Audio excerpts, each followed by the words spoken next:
முடி ரொம்ப கொட்டுது சார், கண்ணுக்கு கீழே லைட்டாக பிளாக்காக வருது, இந்த இடத்துல லேசாக ஹைப்பர் பிக்மெண்டேஷன் இருக்குது, ஏதாவது தலையில் இன்னும் கொஞ்சம் ஷைனியாக இருக்கிறதுக்கு இன்ஸ்டாவில் ஏதாவது ஒரு ஷாம்பு அட்வர்டைஸ்மெண்ட் வந்திருக்கா, அந்த பொண்ணு இந்த முகத்துக்கு ஒரு இது போடுறா, தலைக்கு ஒரு சீரம் போடுறா, அதெல்லாம் பண்ணலாமா அப்படின்னு நீங்கள் நிறைய பேர் யோசிச்சுட்டு இருக்கலாம். அதை பற்றி நிறைய பேசி கொண்டு இருக்கலாம். அதை நான் தப்புலாம் சொல்ல மாட்டேன், அதெல்லாம் பேசுங்க. ஆனால் அதை விட முக்கியமான விஷயம், நான் ரொம்ப ஸ்ட்ராங்காக ஆரோக்கியமாக எனக்கு டயபெட்டிக் இல்லாமல் இருக்கணும், எனக்கு ஹைப்பர் டென்ஷன் வரக்கூடாது, என்னுடைய மென்ஸ்ட்ருவல் சைக்கிள் மிகச்சரியாக இருக்கணும், என்னுடைய யூட்ரஸ் மிக கரெக்டாக இருக்கணும், இந்த பிசிஓடி அதெல்லாம் எனக்கு வரக்கூடாது அப்படின்னு நினைக்கிறது தான் நம்மளுடைய முதல் தேடலாக இருக்கு. ஆரோக்கியம் தான் கல்விக்கு அடுத்தபடியாக, சில நேரங்களில் கல்வியை விட முதல் படியில் ஆரோக்கியம் தான் நம்முடைய முதல் தேடல். நிறைய பெண் குழந்தைகள் இருக்கீங்க, உங்களுக்கு நிச்சயமா தெரிய வேண்டிய விஷயம். நான் ஒரு 35 வருஷத்துக்கு முன்னாடி பாளையங்கோட்டையில் சித்த மருத்துவ கல்லூரியில் படிக்கிறேன். மகளிர் மருத்துவம், பெண்கள் மருத்துவத்தில் ஒரு கொஸ்டின் உண்டு, ரொம்ப கவனமா கேளுங்க. என்ன கேள்வினா, யாருக்கு, எந்த பெண்களுக்கு மார்பக புற்றுநோய் வரும் அப்படின்னு ஒரு கொஸ்டின். அதுக்கு ஒரே ஒரு ஆன்சர் தான், 100 மார்க் வாங்கணும் அப்படின்னா ஒரே ஒரு பதில், நன்ஸ் அண்ட் நான் லாக்டேட்டிங் மதர்ஸ். ஏதாவது ஒரு காரணத்தினால் திருமணம் செய்யாமல் போய், ஏதாவது ஒரு காரணத்தினால் குழந்தை பேர் இல்லாமல் போய், பாலூட்டுவதற்கான வாய்ப்பு இல்லாமல் போன மகளிரின் முதுமையில, அவங்க எல்லாருக்கும் வராது, அவங்க மதர் ஃபீடே பண்ணல, குழந்தைங்க இல்லை, இல்லை திருமணம் பண்ணிக்கல, அவங்களோட முதுமையில அவங்க குடும்பத்துல பிரஸ்ட் கேன்சர் வருவதற்கான வாய்ப்பு இருந்தா அவங்களுக்கெல்லாம் பிரஸ்ட் கேன்சர் வரும்னு எழுதுனா 100 மார்க். இன்னைக்கு நீங்க போய், நீங்கெல்லாம் நிறைய ஆன்லைன்ல படிக்கிறீங்க இல்லையா, ஆன்லைன்ல ChatGPTலயோ இல்ல பெர்ப்ளெக்சிட்டிலயோ இல்லைன்னா கிளாட்லயோ இல்லைன்னா கூகுள்லயோ போட்டு who is vulnerable to get breast cancer, இல்லைன்னா அது கூட வேண்டாம், இந்தியால பிரஸ்ட் கேன்சர் யாருக்கு வந்திருக்குன்னு பார்த்தா பாலூட்டாதவங்களுக்குலாம் வரல, பாலூட்டி கொண்டிருக்கிற 30 இருந்து 35 வயது பெண்கள்ல நிறைய பேருக்கு பிரஸ்ட் கேன்சர் வரும். இந்தியாவில் இருக்கக்கூடிய ஃபீமேலுக்கு வரக்கூடிய கேன்சர்ல நம்பர் 1 இருக்கிறது breast cancer. 37% of cancer victims among உமன்ல எல்லாருக்கும் பிரஸ்ட் கேன்சர் தான். அப்ப நம்ம எவ்வளவு கவனமா இருக்கணும்னா, சார் அதெல்லாம் பெரிய பிள்ளையான 45 வயசுக்கு அப்புறம் யோசிக்க வேண்டிய விஷயம், 50 வயசுக்கு அப்புறம் அதெல்லாம் டெஸ்ட் பண்ணிக்கலாம் அப்படின்னு நீங்க நினைக்கலாம். தப்பு. இப்ப இருந்தே உங்களுடைய யூட்ரஸ், ஓவரி அண்ட் பிரஸ்டுடைய ஹெல்த்தை மிக கவனமாக பார்த்து கொள்ளணும். அதுக்கு நம்ம இப்போ தனியா போய் மருந்து, தனியா போய் வேக்சின் அதெல்லாம் தேவையில்லை. தேவையெல்லாம் நம்ம உணவில் எடுக்கக்கூடிய அக்கறை தான். ஏன் இவ்வளவு பிரஸ்ட் கேன்சர் கூடி இருக்குன்னா, 5% பீப்புள் தான் ஃபேமிலி ஹிஸ்டரியில வர்றது, வெறும் 5%. அதுவும் அந்த ஃபேமிலி ஹிஸ்டரியில இருந்தாலும் இவங்க ரொம்ப வாழ்வியல் சரியா இல்லாம கண்ணாமண்ணான்னு சாப்பிட்டு கடுமையான ஸ்ட்ரெஸ்ஸுக்குள்ள இருக்கவங்கள 5% பீப்புள் தான். மீதி 95% of women who are getting breast cancer because of junk food, environmental damages. நல்லா புரிஞ்சுக்கணும், குப்பை உணவுகளை சாப்பிட்றவங்களுக்கும் இந்த சூழலை பாதுகாக்காமல் வைத்து சூழல்ல நடக்கக்கூடிய மாசுக்கள் தான் இவங்களுக்கு நிறைய வருது. சூழல் ரொம்ப முக்கியம். சுற்றுச்சூழல் நலமா வச்சு நம்ம உணவு மிகச்சரியாக இருந்தால் இந்த பிரஸ்ட் கேன்சர், ஓவேரியன் கேன்சர் பத்தி எல்லாம் பயப்பட வேண்டியது இல்லை. இன்னொரு விஷயம், உங்க அத்தனை பேருக்கும் நீங்க காதுல எட்டக்கூடிய ஒரு செய்தியா பேச்சா வந்திருக்கிற ஒரு பேச்சு என்னன்னா, அவங்களுக்கு பிசிஓடி இருக்காம்பா. இந்த பிசிஓடி சினைப்பை நீர்க்கட்டி, பாலிசிஸ்டிக் ஓவரி, இதெல்லாம் உங்களுக்கு தெரியும் இல்லையா? அந்த பிசிஓடிங்கிற ஒரு விஷயம் என்ன, உங்களுக்கு தெரியாத விஷயம் என்னன்னா, பிசிஓடிங்கிற ஒரு விஷயத்துக்கும் சர்க்கரை நோய்க்கும் தொடர்பு இருக்கு. நமக்கு இன்னைக்கு பிசிஓடி வர ஆரம்பிச்சது, இன்னைக்கு பிசிஓடினால நம்ம மென்ஸ்ட்ருவல் சைக்கிள் இர்ரெகுலரா இருக்கு அப்படின்னா உங்களுக்கு ஒரு குட்டியா இன்சுலின் ரெசிஸ்டன்ஸ் ஆரம்பிச்சிருக்குன்னு அர்த்தம். நம்ம ரொம்ப குண்டா இருக்கிறோம், லேசா மீச வருது, லேசா அன்வான்ட் ஹேர் தாடியில இருக்கு, சைக்கிள் கரெக்டா இல்ல. கரெக்டான சைக்கிள்னா 28-30 நாட்களுக்கு ஒரு முறை 4 நாட்கள் மாதவிடாய் சுழற்சி இருக்கணும். அந்த 4 நாட்கள்ல முதல் நாள் லேசா ப்ளீடிங் இருக்கணும், செகண்ட் 3 டேஸ்க்கு நல்ல ஃப்ளோ இருக்கணும், 3rd டே முடிவுல இருந்து 4th டேக்குள்ள மெதுவா நிக்கணும். அப்படி ஒரு மென்ஸ்ட்ருவல் ஃப்ளோ இல்லாம கூடவே ரொம்ப குண்டா இருக்கிறோம், லேசா அன்வான்ட் ஹேர் இருக்குன்னா ஒருவேளை பிசிஓடி லைட்டா ஆரம்பிக்கலாம்.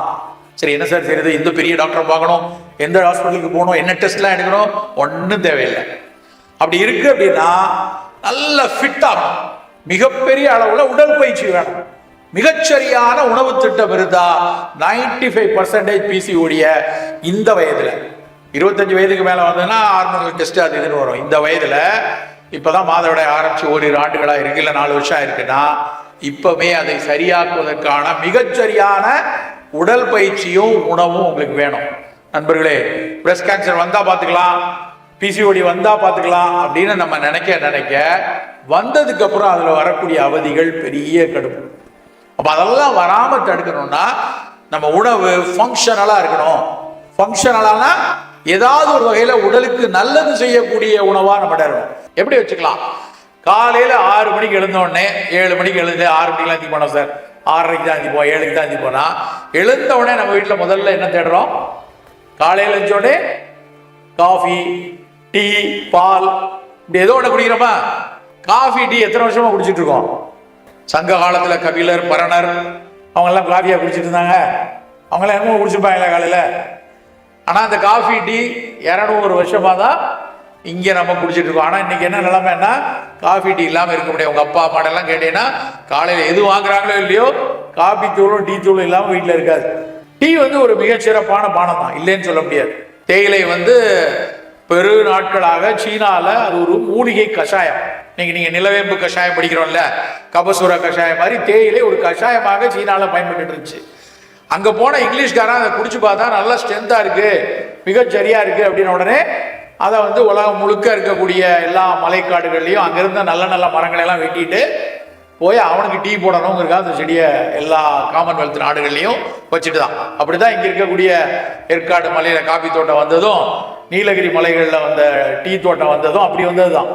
அதுக்கப்புறம் நம்ம ஊர்ல அத்தனை பேரும் டீ குடிக்க ஆரம்பிச்சாங்க. ஆனா சீனாக்காரன் குடிச்ச மாதிரி டீ குடிச்சிட்டு இருக்கிறது உலகம் முழுக்க பண்ணிட்டு இருக்காங்க. நாம மட்டும் டீயவே மாத்திட்டோம்.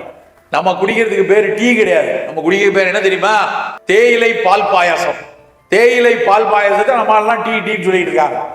டீனா நல்லா கொதிக்கிற வெந்நீர்ல 2 ஸ்பூன் தேயிலையை போட்டு அப்புறம் ஒரு 3 நிமிஷம் மூடி வச்சுட்டு அந்த கஷாயத்தை குடிச்சா அதுக்கு பேர் தான் டீ. உலகம் முழுக்க அப்படிதான் குடிக்கிறாங்க. வெளிநாட்டுக்கெல்லாம் போனீங்கன்னு வச்சுக்கோங்களேன், ஃப்ளைட்ல போறீங்கன்னா ஃப்ளைட்ல நடுவில் ரொம்ப நெடுநேரம் பயணம்னா உள்ள நடுவில் விமான சிப்பந்தி வருவாங்க. நீங்க டீ சாப்பிட்றீங்களா, காஃபி சாப்பிட்றீங்களான்னு கேட்பாங்க. காஃபி டீன்னு சொன்னா 2 ஜக்கு வச்சிருப்பாங்க. டீக்கு ஒரு ஜக்கு இருக்கும், காஃபிக்கு ஒரு ஜக்கு இருக்கும். அப்படியே டம்ளர்ல ஊற்றி கொடுத்துட்டு போயிடுவாங்க. அது வெறும் டீ டிகாஷன். நம்மளை பார்த்தோன்னே இவனுக்கு லைட்டாக தொப்பு இருக்கு, உன்னை பார்த்தா இந்தியன் மாதிரி இருக்கான் அப்படின்னு, சார் பால் வேணுமா, சக்கரை வேணுமா? உலகத்திலேயே தேயிலையில பால் கலந்து குடிக்கிற ஒரே கூட்டம் நம்ம மட்டும்தான். ஆனா என்ன உண்மைன்னா, வெறும் பச்சை தேநீரா வெறும் டீயா குடிச்சா அது பல வகையில உடலுக்கு நல்லது. இன்னைக்கு டேக் ஹோம் மெசேஜ் என்ன தெரியுமா? உங்க வீட்டுல போயிட்டு டீ குடிங்க, ஆனா பால் சேர்த்து குடிக்காதீங்க. பிளாக் டீயா, கிரீன் டீயா, லெமன் டீயா அப்படி குடிக்கும் போது அந்த தேயிலையினுடைய முழு பயன் நமக்கு கிடைக்கும். காஃபி டீ 2 வச்சோம்னா டீ ஃபர்ஸ்ட் ரேங்க் காஃபியை விட. ஏன்னா டீல இபிசிஜி அப்படின்னு எபிகேலக்டமின்னு ஒரு அமீன் இருக்கு. அது எந்த அளவுக்கு நல்லது அப்படின்னா, ஒரு best anti accident. Anti accident படிச்சிருப்பீங்க இல்லையா? நம்ம உடலில் செல்களினுடைய அழிவை தடுக்கக்கூடியதான் ஆன்டி ஆக்சிடென்ட். அந்த ஆன்டி ஆக்சிடென்ட் அதிகமா இருக்கிற பொருள்ல ஒன்று டீ. நமக்கு தெரிஞ்ச ஆன்டி ஆக்சிடென்ட் வேற எங்கெல்லாம் இருக்கு? எக்கச்சக்கமா பழங்கள்ல இருக்கு. எல்லா பழங்கள்லயும் ஆன்டி ஆக்சிடென்ட் இருக்கு. அப்போ டீ சாப்பிட்டோம்னா வெறும் பிளாக் டீயாவோ கிரீன் டீயாவோ குடிக்கலாம்.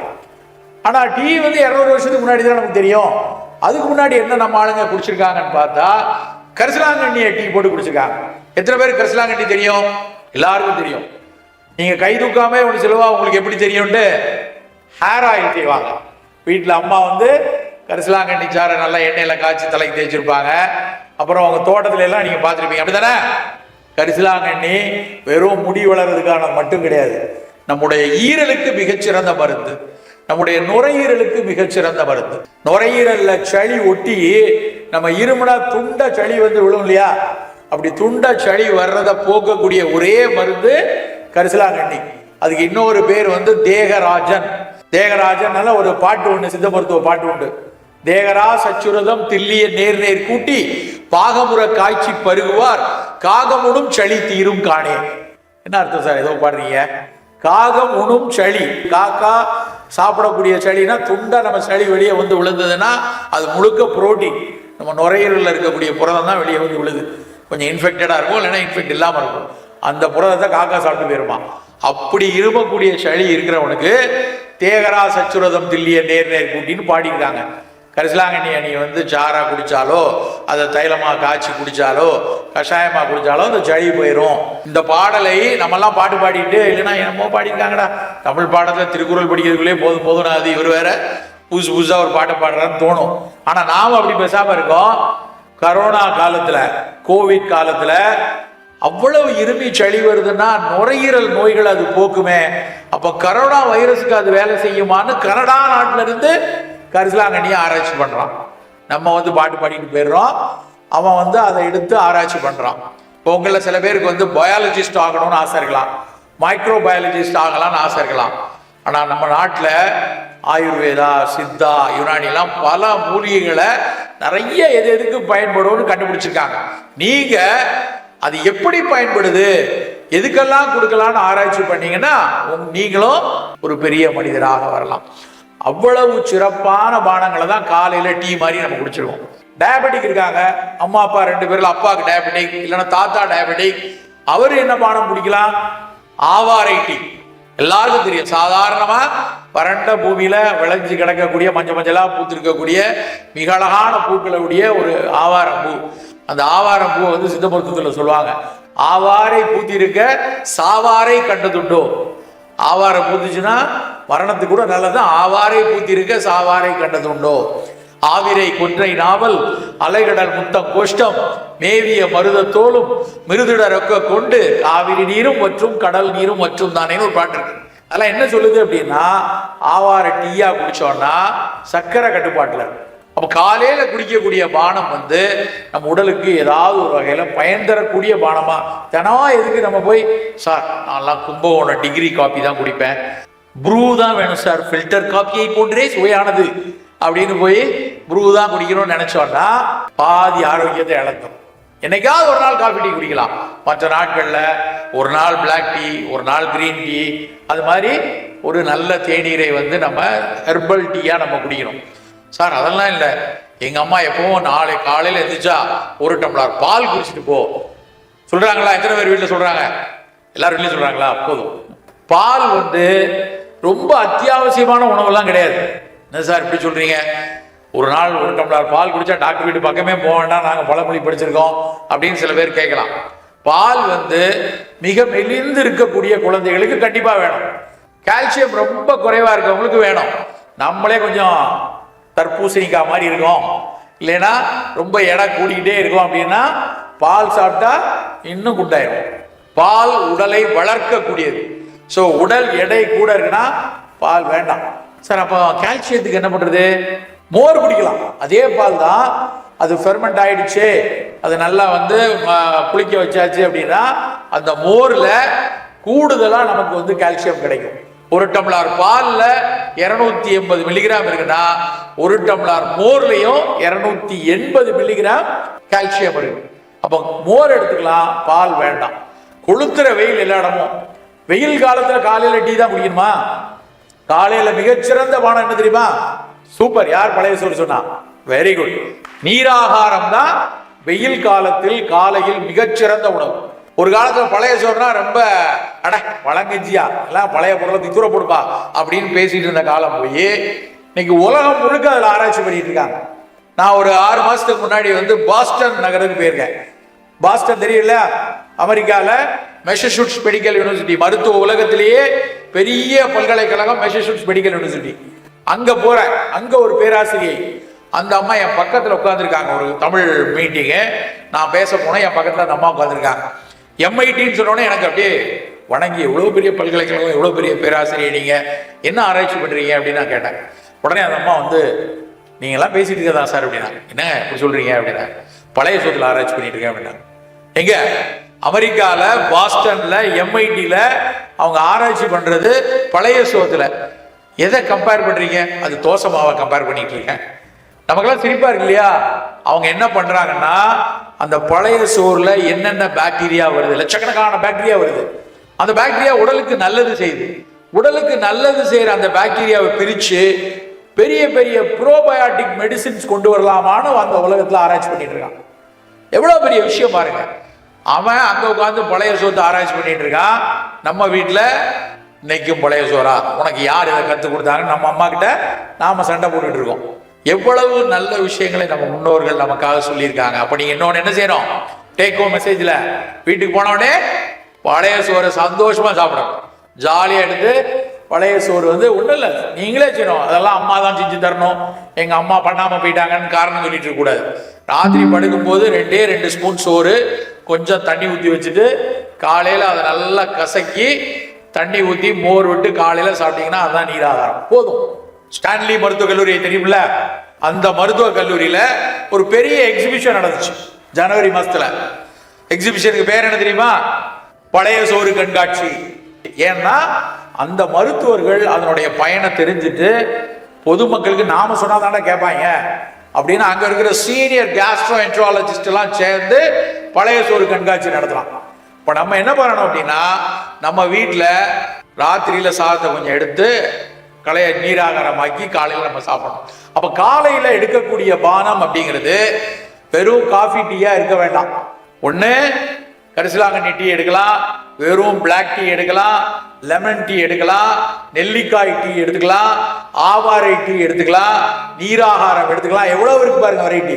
நம்மகிட்ட வெரைட்டி இல்ல. அப்ப நம்ம இதுக்கெல்லாம் என்ன செய்யணும்? கொஞ்சம் அக்கறை வேணும், அவ்வளவுதான். இதுக்கு பேர் என்னன்னா ஃபங்க்ஷனல் பிவரேஜ். ஃபங்க்ஷனல்லாம் என்ன அர்த்தம் அப்படின்னா, நம்ம சாப்பிடக்கூடிய பானம் வெறும் பசிக்கும் இல்லைன்னா ருசிக்கும் இல்லாமல் பசி ருசி ரெண்டையும் தாண்டி அதையும் தாண்டி புனிதமானது அப்படின்னு படிக்கிறோம் இல்லையா? அதையும் தாண்டி ஆரோக்கியமானதா இருக்கணும். அதையும் தாண்டி ஆரோக்கியமான பானமாக நம் காலை பானம் இருக்கணும். கிடைக்கிறதெல்லாம் போய் சாப்பிடுவோம், கிடைக்கிறதெல்லாம் போய் வெளியே டிவியில் அதை போட்டிருக்கான் இதை போட்டிருக்கான் நம்ம அலைய வேண்டாம். நம் உடலுக்கு எது நல்லதுன்னு நினைச்சு படிக்கணும். நம் உடலுக்கு எது நல்லதுன்னு நம்ம போகணும்.